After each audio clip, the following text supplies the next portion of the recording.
Here's every theme and motif in How to Train Your Dragon. People love the scores and ask me about specific themes, and the live-action movie will probably use them. But no one's made a video explaining all 8 themes and 2 motifs of the score, based on John Powell's own names for them. And if you want all 3 movies or more detail, there will be more videos for that. So here they are, as named in official publications, all made in consultation with John Powell. First is the Flying Theme, which you know from Test Drive. If you follow my channel, you'll know this is the main theme. It represents Hiccup and Toothless's bond, the way it builds and develops, as the theme builds and develops with their relationship, which leads to flying. It's not a theme for either of them, it is a theme for both of them. It was written for Test Drive first and designed to sound like flying, the way it keeps climbing higher. John Powell also gave it a B theme. A B theme is a second part of the same theme, which gives the composer more material to use. Here, the A theme plays all the way through, followed by the B theme, allowing a return to A. To see how the flying theme develops in the story, watch this video. Next is the Flying Ostinato, which you also know from Test Drive. The Flying Ostinato is like a part of the flying theme, still for Hiccup and Toothless's bond, but it acts independently. It tells their story from when they meet as enemies to their flight together.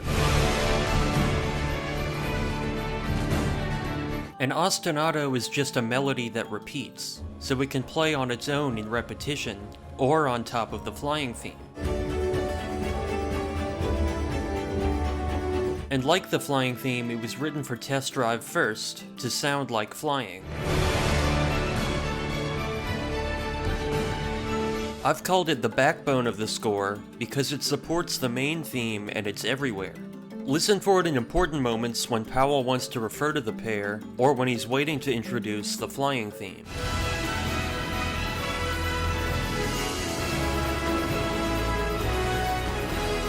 The Dragon's theme you know from Dragon Battle.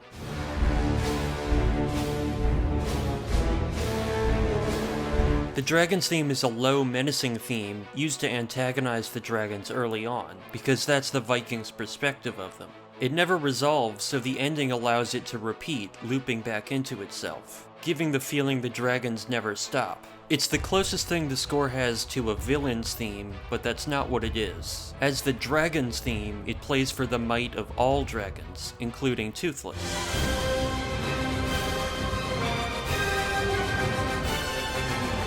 Get ready for the next 3 because they're all Viking themes, but each has a specific sound and story role to make it unique. Tim Grieving writes in the deluxe album booklet that they almost function as themes for Viking past, present, and future. Here's how, starting with the Warring Vikings theme, which you know from This Is Berk.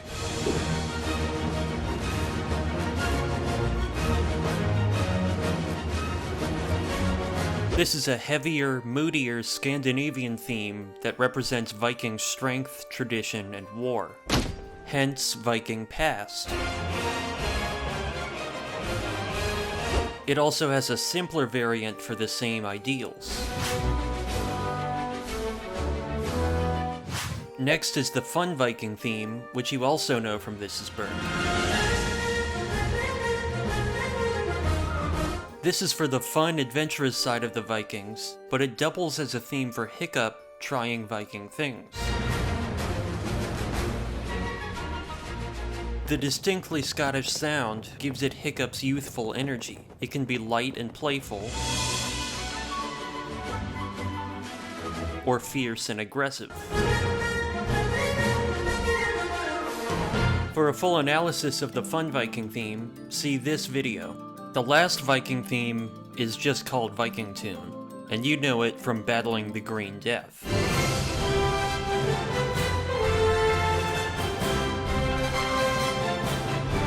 It represents life as a Viking and the expectations that come with being a Viking on Berk.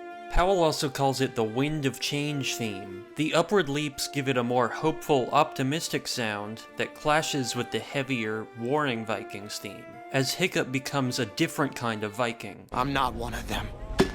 Hence, Viking Future.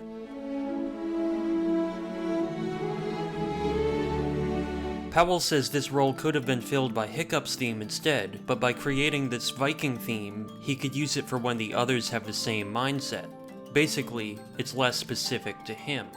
This theme also has a B and C section that spin off of the A, as explained in this video. So 3 Viking themes for Strength and Tradition, Adventure and Hiccup's attempts to be a Viking, and Life as a Viking.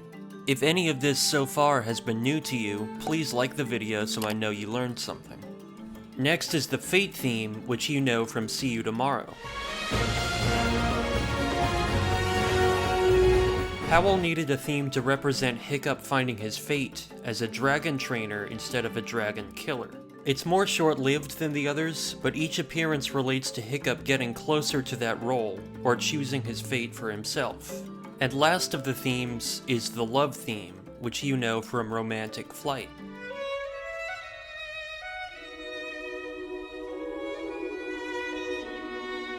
Pretty straightforward, it's the love theme, and it's the one with the least room to grow. It's introduced in the opening, then it's gone until the Romantic Flight sequence, because everything in between is not the love story. Is this some kind of a joke to you? But it follows as Astrid starts to see Hiccup in a new light.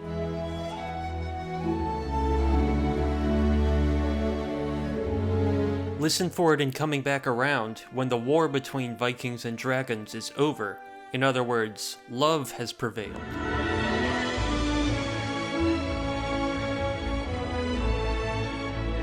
In the music of the How to Train Your Dragon trilogy, Erik Heine says it can't be referred to as Astrid's theme, as Hiccup's theme refers to him, because it more clearly represents love. If it were Astrid's theme, where is it in her other scenes?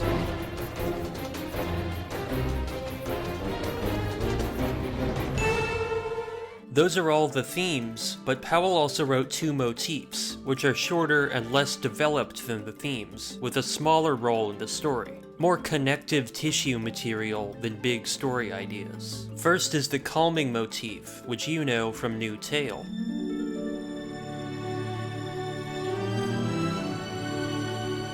If it sounds familiar, it's related to the Flying Theme. This shows how Hiccup's relationship with Toothless extends to calming and training other dragons.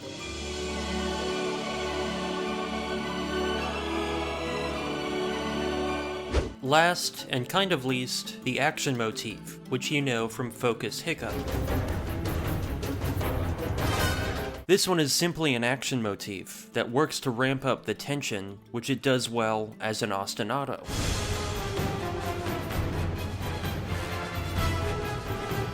It's so short and intense that rapidly playing it again and again makes it effective for suspense and tension.